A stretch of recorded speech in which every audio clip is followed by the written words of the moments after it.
So this is an example of if I wanted you to draw a Lewis structure of the of carbon dioxide, which is CO2. So what we're going to do in this example here is we are going to follow the rules of drawing what is known as covalent bonds. So in this situation, you might not know that it's a covalent bond, and we would get there. So the first step that we're going to do is we're going to use the molecular formula to determine the number of atoms of each element. So again, here we've got two oxygens, and we've got only one carbon. So when you don't see a number beside an element, it's just assume that it's one. Okay, so just so that you keep that in mind, I'm just going to put an OX there so it doesn't look like 20 to us. Okay.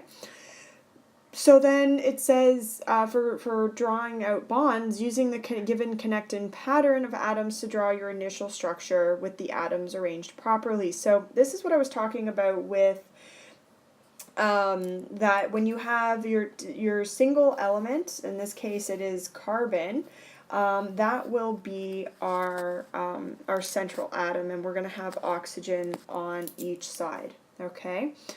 Then what we're going to do is we're going to determine the number of valence electrons contained in the element, because we want to be able to satisfy that octet rule whether we are gaining or losing. So carbon has 4 valence electrons in its outer shell, okay, and oxygen has 6 because it is in group family number 6 and it has a charge of -2. So it has 6 electrons in its outer shell, but we have 2 of them, so we're going to multiply that by 2 to get 12.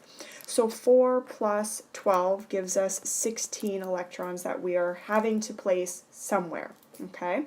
So the first thing that we're going to do is we're going to place a pair of electrons between each bonded element to determine, before we can satisfy, to see how we can satisfy that octet rule. So I'm going to place a single bond. I'm going to use it with dots, as our Lewis structure would indicate to us. So remember that 2 dots to us, okay, 2 just dots like that equals 1 bond. Okay, so really in this example here, we could also show it like this.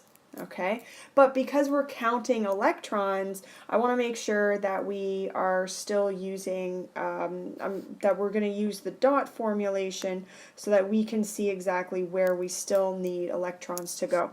So now we've taken care of 4 electrons and we have 12 electrons to go. So when we look at this example here, okay, I originally stated that carbon has 4 electrons.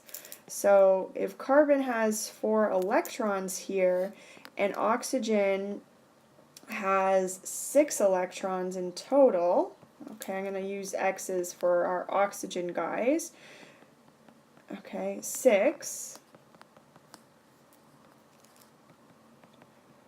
Okay, what we're essentially seeing here is that each of these elements wants 8 electrons. Okay, so clearly what we're going to have is sharing. So our original structure that we've created, which is the single bonds between an oxygen, the carbon, and again the oxygen, really what we're saying here is that these 2 electrons have come over to oxygen to create to satisfy oxygen's octet rule.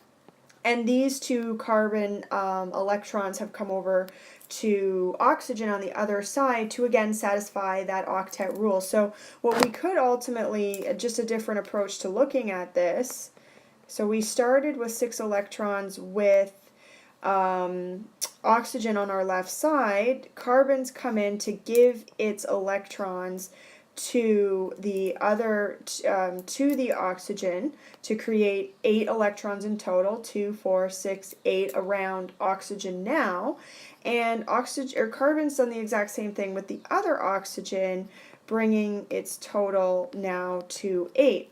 The problem is, though, oxygen are happy on both sides. They each have 8, but carbon only has 4, okay? It only has 2 there and 2 there, so 2 plus 2.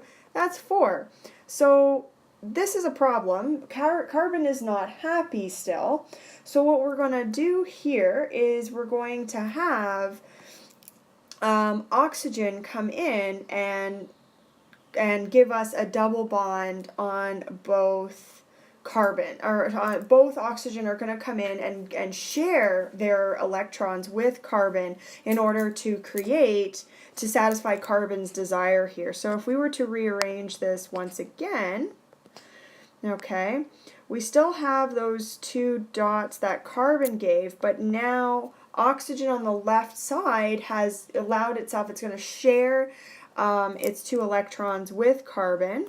Okay, again we have that pairing before, because that was our single bond before, but on the other side again oxygen has come in to make sure that carbon is still satisfied. So here let's make sure we're counting correctly. We've got 2, 2, 2, and 2. So 2, 4, 6, 8. So oxygen is happy. With carbon, we've got 2, 4, 6, 8. So carbon is happy.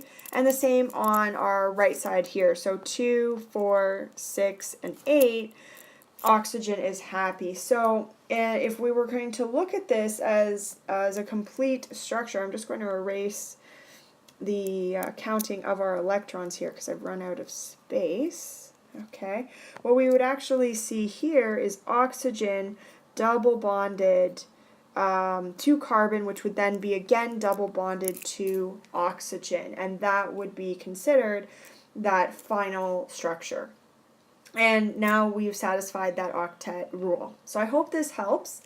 Please let me know if you have any questions.